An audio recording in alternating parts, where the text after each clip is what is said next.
Sponsors of the Irish rugby team. Team of us. Everyone in. It's spinning! It's spinning! Jonathan Sexton has made it! Do you feel moderately happy? No, I feel like I've been kissing my sister, I suppose. In the pocket for his drop goal attempt. Here he goes, O'Gara. He's done it! That surely is the Grand Slam. We target players all the time. That's part of rugby, isn't it? Let me know.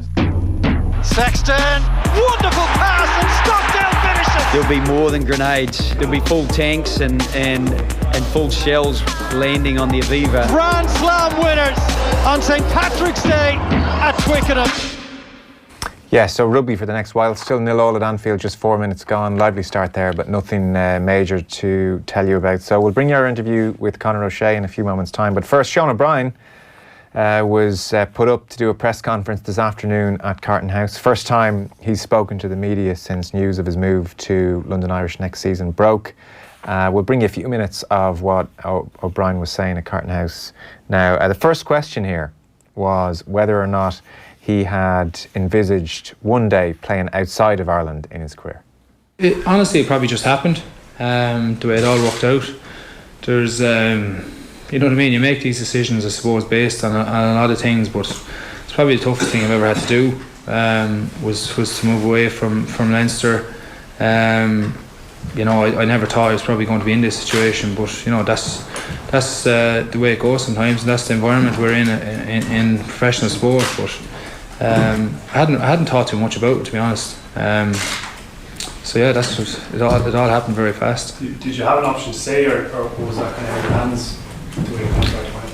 Yeah, it was kind of out of my hands, but you know, again, like regardless of what options are there, I think you know I made the decision based on a lot of stuff for me as well, personally. You know, a new challenge, new environment, new competition. So they were all things that excited me, and where I want to test myself in a different environment.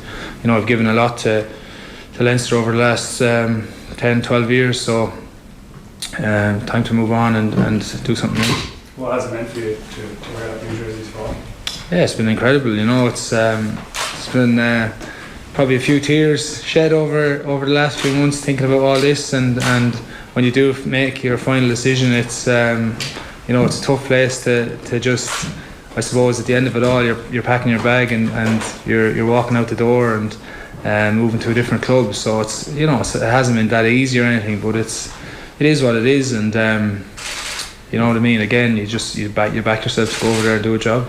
Having given so much service to Leinster, Sean, over those 10-12 years you mentioned, like, did you always kind of hope that you would see out your career in the blue shirt? Yeah, I think you always have when you start out your career in a province, and you've been there through the real bad days and then there through the really good days, and you know, it ebbs and flows, I suppose, throughout your whole career. But it's I know, I suppose, at the end of this season and at the end of my contract, when it runs out, that I'll have done what I could for Leinster and done it to the best of my ability, probably in those 10 or 12 years, and you know, that sits well with me. So it's not going to be a case where I'm leaving with a load of regrets or anything like that. So it's I'm happy with my contribution, I suppose, so far, and hopefully what lies ahead for the next 6 or 7 months. And do you think maybe in the future you'd like to go back to Leinster and maybe help them more as a, you know, in the back room?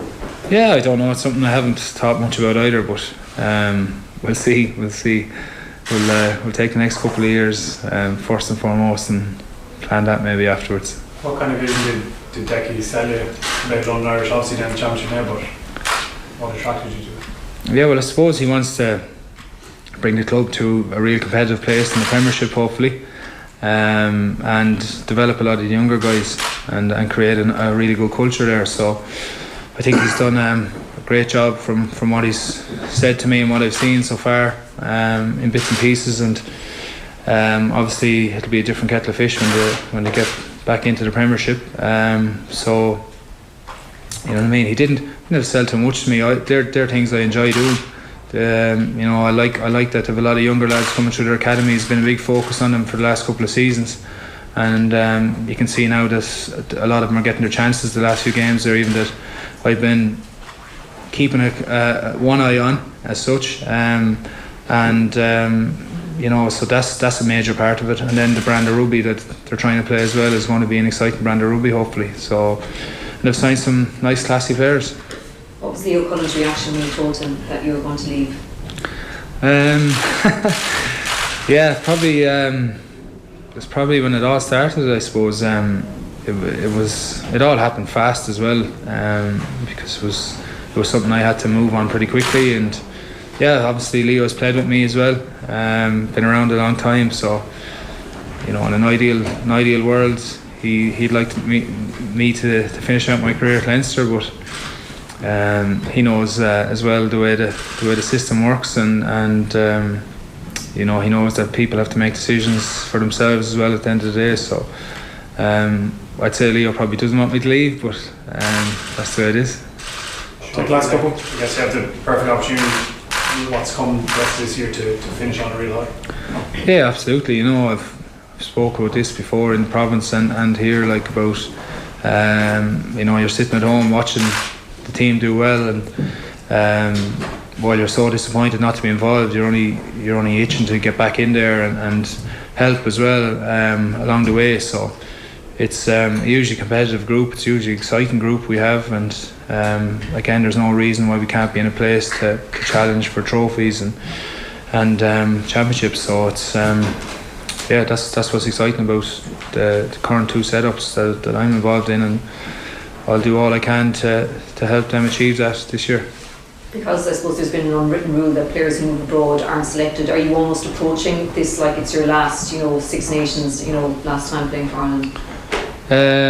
No, I haven't actually, because if I'm fit and well, and I think I can add value to this group even after I leave Leinster, I'd hope to be selected. But again, that's so long away, and it's probably a decision that the coaches and whoever is in charge at the time will have to make. But there's always hope there. I think that regardless of where you are, you're still in with a shout. You're playing well enough. So more rugby in just a second. We'll bring you Conor O'Shea, but Kenny Cunningham, 10 minutes gone at Anfield, no goals yet. Early thoughts? Yeah, good start from Bourne. Dominating possession, certainly the last 5 minutes. Not really hurting Liverpool, but every player getting plenty of touches. The ball, slight difference in terms of formation. Liverpool playing their traditional 4-3-3 with Henderson sitting. Munich, it's a slightly different. Thiago and Martinez almost playing as a midfield too, and James is playing as number 10. So he's a little bit closer to Lewandowski, and obviously his responsibility to get round Henderson's toes when they haven't got the ball. But they've enjoyed a huge amount of possession of the football, Bayern Munich, and shown a lot of confidence actually, Joe.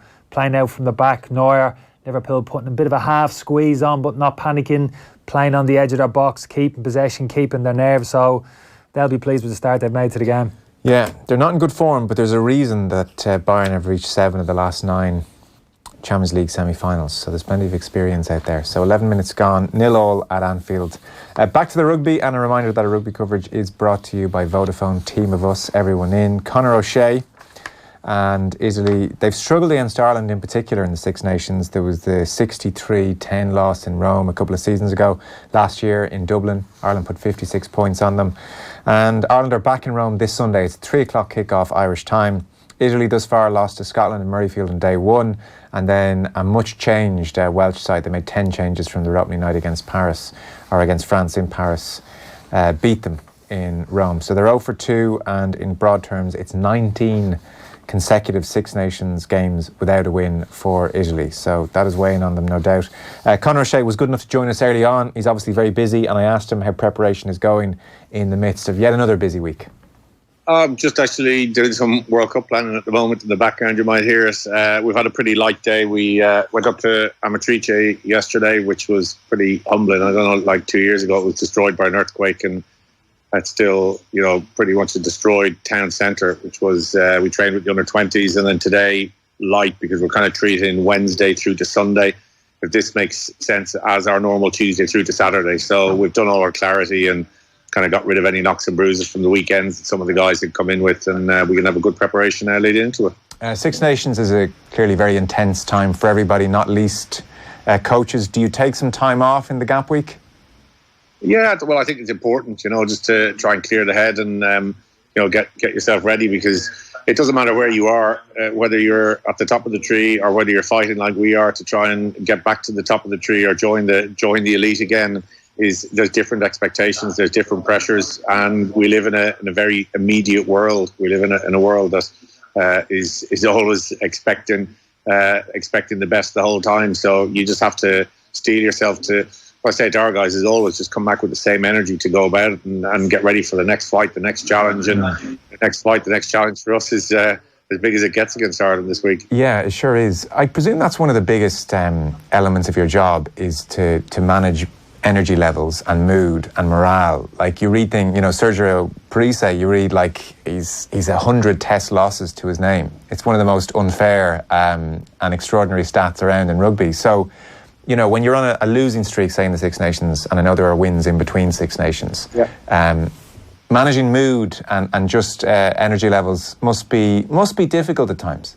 Yeah, well, it's one of the big challenges, but it's a fascinating challenge, not just personally to do it yourself, to keep on coming back, but also within the squad. And I think if you can't show or demonstrate both hope and progression, then you're in trouble. But if you start looking at games and you can see that there is that hope and the progression that we feel that we're putting in place for a lot of things, in a lot of the work we've done in the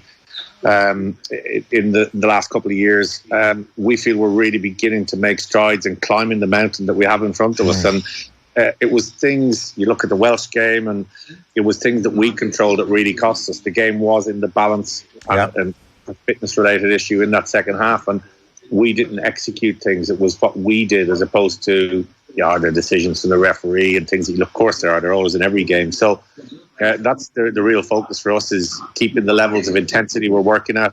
Everyone dreams of having their best team on the pitch the whole time, but everyone has injuries. That's the nature of the game. Yeah. So say like the Welsh game, where you are very much in the balance, the game is in the balance and things are going reasonably well, and then it's key moments, isn't it? I think it was Padovani, there was a missed tackle which I'm sure he beats himself up over, which allows Wales score a try, and then suddenly the game just gets that little bit out of reach. Yeah, it was 19, but that's not really what you look at. You look at all the executions that happened before it and the opportunities. Would Wales have been kicking themselves? You think of, we steal a ball in our line, Ian McKinley kicks at the length of the pitch, we chase, we harry, we don't get the turnover, then they box kick it, they give it to us again, we get turned over at the next carry because our reactions weren't quick enough, and that started giving them the field position. It's the delivery from Sergio to Gulo Palazzani off the top of a line at 12-10. Those moments, and people forget them. They look at the final moment. Yeah, the moment. They don't look at the moments that you have. Would Wales have been kicking themselves when Dan Bigger kicks the ball out in the full? Yes, they would. A bad kick gives us field position, but our delivery off the top of that line out, and those moments create momentum. Those moments create pressure, and the energy we didn't have. Whether it's the missed penalty just before half time, and then we get a penalty. Is a lead to give that real energy to start holding on to something and mentally turn that pressure onto the other team, because the next score, they're not famous, and that next score is always the winning score. And we know the scale of the challenge that we have in every game we play. We know. I don't even need to try and justify what we're attempting to do here, and the work that we've had to put in place. And we know it is hard, because we're competitive people. You get your energy from winning, and you talk to me straight after a game. It is hard, and we've beat Fiji, Georgia, Japan away from home over the last 18 months. What we can't and haven't been able to do is sustain the performance to an extent against the top tier teams, and we're getting there bit by bit. But we really finally believe, despite all the players that you can name, like every team can, that are missing. And I suppose like Scotland now, you look at Scotland now compared to the team we played, and you see them without Finn Russell, Stuart Hogg, Ryan Wilson, Hugh Jones, W.P. Nell. There's a different animal to the one that started the championship, and every team goes through it. But I think the teams with the lower playing numbers are obviously going to have that lesser depth of player. That is, you cannot get away from that. But we've improved in so many areas, as everybody else has, and we just can't wait. I just can't wait to get stuck in again. And it's we have yet to perform against Ireland It's a team we have in terms of where they are at and where we're at, but we believe that we're in a completely different place now. You can chalk off the Chicago game. That was the game between two teams that were looking ahead to different things, but we believe we're in a radically different place in terms of our ability to sustain the intensity at this level. It is no surprise or magic thing that we have finished both games strongly in games that the ball has been in play for 39 minutes, 42 minutes.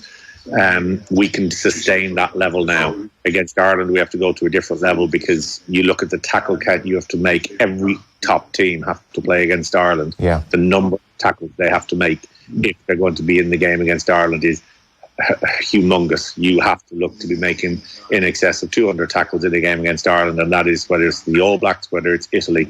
You have to be ready to do that, and that's what we have to be ready to do this weekend.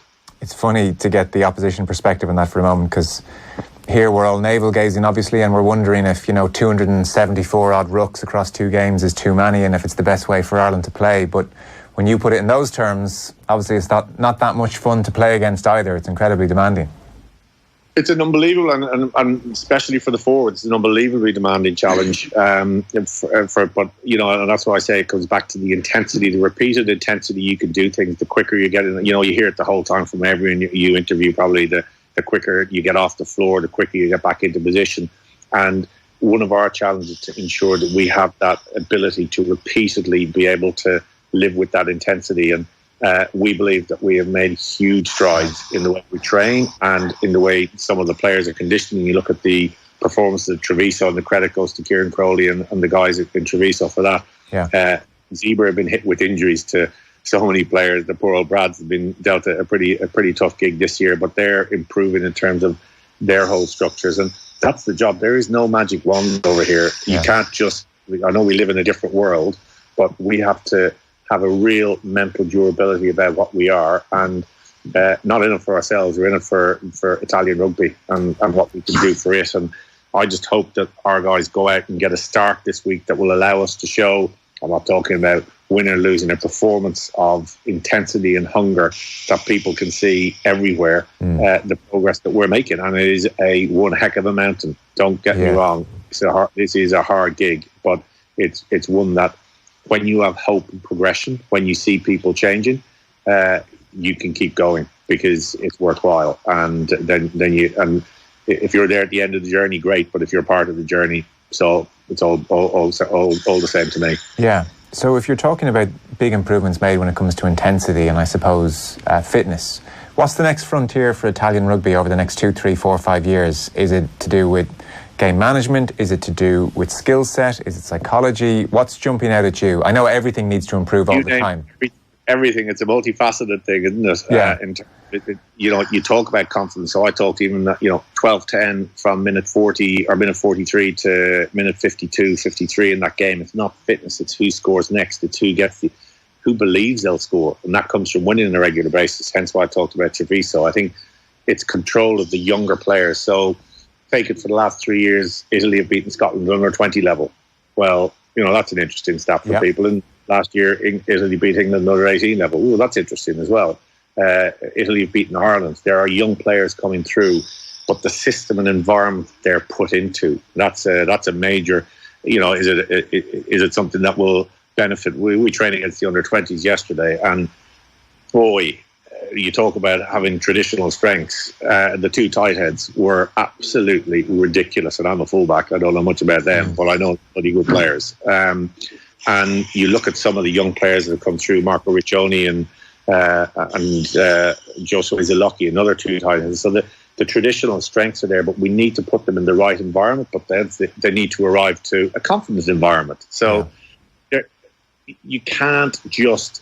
I laugh a lot of times. I've learned a huge amount in the last 2.5, 3 years about culture. About I'm not talking about the culture of an organisation, the culture of a country. You can't change a culture of a country. You can embrace it. And we are in a country that doesn't change very quickly, but it is changing. And they realise they have to. And we want to put them into the right sort of environment so they can grow into the players. But you don't have a school system. My dad, God rest his soul, died before Christmas, and I went for a run with my wife the morning of the wedding and ran past my old school and saw all the kids out playing their matches against St. Michael's at under 8s, 9s, 10s, you see the pitch is full. It's different. That doesn't mean it's wrong, but there's a real hotbed that was always there in Irish rugby, to be tapped into. The school system in Leinster, not this magic thing that's suddenly been there. It's always been there, but they gave it the right system to be able for those young players to thrive. Yeah. And then you have this throughput. It's not something magical that's been done. It was actually just doing the right things for the young guys and giving them a system. Yes. Okay. They grew into a system that had belief from your O'Driscolls and from your Darcys and from your Horgans. So it becomes, but it didn't just happen. Yeah. And you think, we're talking about the All Blacks and things change week to week. So like 6 years ago, Ireland nearly beat the All Blacks, lost by 3 points with Brian and Paul and Rog and all the household. The following week they lose by 60. What's that? That's psychology. Yeah. So it's fascinating. It really is. I love it. It's a challenge. As I say, you get your energy and you have to come back for more, and there'll be another challenge this week, and then we'll dust down, and then it's an easy one in Twickenham away, and then it's France at home, and we'll just keep on going. But when you see progression, you have hope. Yeah. And if we make other changes to our system as time goes on, we'll get to where we need to here. Condolences on your father, by the way. I presume, regardless of what age you are, that's just the most devastating landmark, or one of the most devastating landmarks. Maybe Six Nations a bit of a distraction from all that? Listen, we gave him the send-off. Of course, you miss him, no matter what age. He's was an incredible influence, and I think one of the things he always said to me was, do the ordinary things well, and the extraordinary will look after itself. And it's a good saying to have when you're going into any match. People think it's magic. It's just doing simple things well, and then the extraordinary can happen. So, no, we always miss him. And he was a massive impact on a lot of people's lives, not just ours. And but we gave him a right old send-off, it has to be said. Good. I saw you make the point, and I'll let you go now because I presume you are up against it, that you have done it in the past, and I think the intention is to do it again, that you might sit down with Joe Schmidt on the Monday morning after the game, and he's generous enough to let you know what weaknesses he may have identified in the Italian team, or what analysis he did on the team. Is that right? Yeah, well, I did it certainly last year in Ireland because we had a week off, and I stayed over for a couple of days straight after the game and arranged to meet him. It mightn't be as easy to meet him straight after the game this time, unless he wants to come to Rome for a coffee. Maybe he will. Maybe he'll But now, listen, Joe, we've been, as I said, he's the first to say that it didn't just all happen with him. There's a lot of people that worked to make it happen over a number of years. But I think Irish people, I thought the reaction to the England loss was nothing short of histrionics and laughable, to be honest. Absolutely laughable. There's a divine right to win any game of rugby when you're playing against top teams, and when you're playing against the likes of the Vunipolas and Tuilagis in full flow. And then to say that they were beaten out of sight when it's actually a game decided on fine margins. But that's the world we live in. We've been very, very lucky as a country to have Joe Smith, and I don't know what he'll do afterwards. I'll certainly be picking his brains for hopefully many, many years to come. The fact that he's living close to my parents or to my mother now, I'll always have an eye on him. Yeah, and as a matter of interest, when he sits down with you maybe last year and tells you, well, we identified this, and this, are you sitting there going, yeah, I know all about that, tell me about it? Or in certain areas are you going, oh, crap, I need to do something about that? No. The more fascinating bit was able to go back to the players, even though you know it yourself. Yeah, is cause and effect, and how you give energy. So how a mistake we made at the start of the match, allowing them momentum, didn't necessarily translate into a score, but it translated into a change of tack for them because they realised and they got confidence quickly. Okay. There was one job one of our players hadn't done, and you're able to go, even though we knew it, saying, hey, they saw straight away on the pitch. They were able to look and with someone like Johnny or Joey, because he plays what he sees in front, they're able to do these things. So it's more affirmation. You relate it to a school teacher principle. You get people in from the outside, they'll say exactly the same thing as you, but it'll be a different voice, and suddenly it's an amazing thing. But he's just such a he's a very engaging guy, and I mean he lives and breathes rugby, and it's nice to be able to sit down and have a conversation. Maybe the longer we go, the more competitive we become, the less willing he'll be give. He will be give. his information. Yeah, but, you can take it as a compliment when he stops having those coffees with you, I think. I saw you make the point that you look forward to a time in the future when maybe you're having a beer in the crowd and Italian rugby is doing really well, and you can say, well, I played a small part in that. Do you see your role now as very, very much head coach and working on the team as they go in the Six Nations and the World Cup, or are you more broad strokes, director of rugby in the country kind of approach and trying to get the systems right? What takes up the bulk of your time? No, I think there's people. There's great people like Steve Aboud is here, Franco Arfoni, who's the head of rugby in Italy, and they're the guys that are driving what the future of Italian rugby will be. We're just here a bit like Joe, just to be just part of hopefully a process that puts Italian rugby back to where it needs to be. And I get irritated beyond belief when I hear people talking about not just Italy. I think people would seriously just like 3 or 4 competitive teams in the world if their team was winning the whole time and everyone else you just cast aside. Our job in rugby is to make sure that we don't allow Romania, Georgia, Fiji, Samoa, Tonga, Canada. You look where they are, and we play them in the World Cup. All the teams. We need to develop this game, and we want to play a part in that. And this has just been an unbelievably. It's an unbelievable challenge, but it's an unbelievable opportunity. It's an unbelievable, responsible country, and we could learn a lot by actually coming to a country like Italy and understanding the things that they do well, just like we're trying to understand the things that they can do better. And the marriage of both would be a tremendous thing. So it's a long job, this one. It's not something, but you have to understand that you might just play a small part in it. And someone will come in and go, why didn't you do A, B, C and D?